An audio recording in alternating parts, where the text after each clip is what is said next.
Hi everybody, this is Chaya Parkoff coming to you from Denver, Colorado, from the Jewish Experience, and with a little snippet about the Parsha. So this week we have a double Parsha. I'm going to speak about the Parsha of Matos. And one of the things that happens in this week's Torah portion in Matos is a discussion of when people take upon themselves a vow to refrain from certain things or certain behaviors. And there's a beautiful idea that I learned from my teacher, Mrs. Esther Wien, which she learned from her grandfather, Rabbi Shimon Schwab of blessed memory. And that is the this idea of self-control, right? That when we take on a vow, like I'm not doing that anymore, I'm not going to have something anymore, whether it's a particular food or I'm engaged in a particular action, it's not part of me anymore.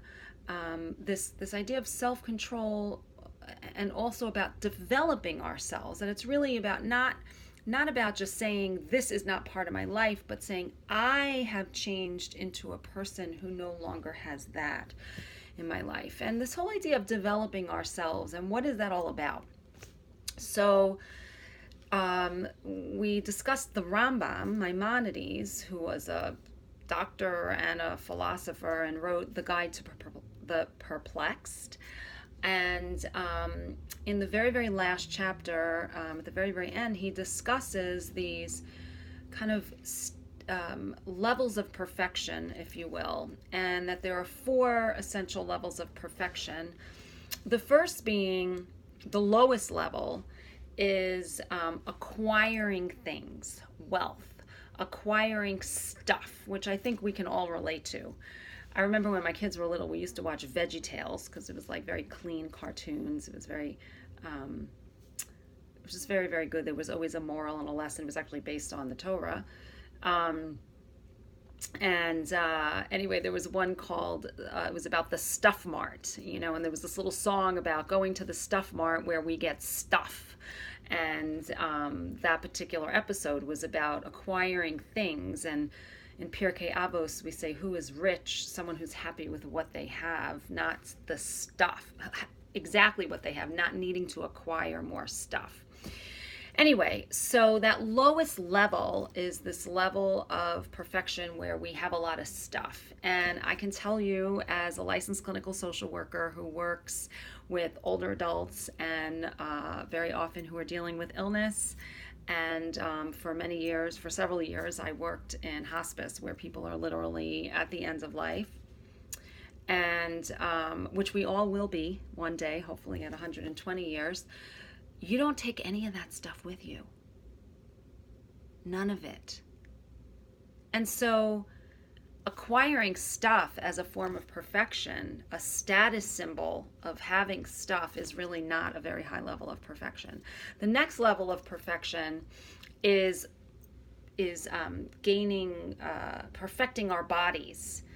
And also I can tell you from the work that I do that having a healthy lifestyle and taking care of our bodies, eating well and exercising and making sure that we're getting enough sleep and all that, that is extremely, extremely important. But there's a bigger reason than just perfecting my body, and that's what we're going to be getting to here. So the second level of perfection is perfecting our bodies. And guess what? We don't take those with us either. We get put in the ground, and our soul is what we truly are. So that's not really such a high level of perfection either. It's important, but we'll see why that it's in the context that it's important. The third one is wisdom. Now that you would think is like the highest level, right? You want to get wisdom, ethics, morals. But he discusses how even having an ethical way of living and our morals without the next level, which I'll discuss in a second, is really just so that we can get along with other people, right? So that we keep things in good standing. We want to have good ethics and morals and develop our character. And that is a good thing. It's very important, don't get me wrong. But it's not the highest level of perfection. What's the highest level of perfection? The highest level of perfection is getting close to God. To getting close to God so that we can emulate God.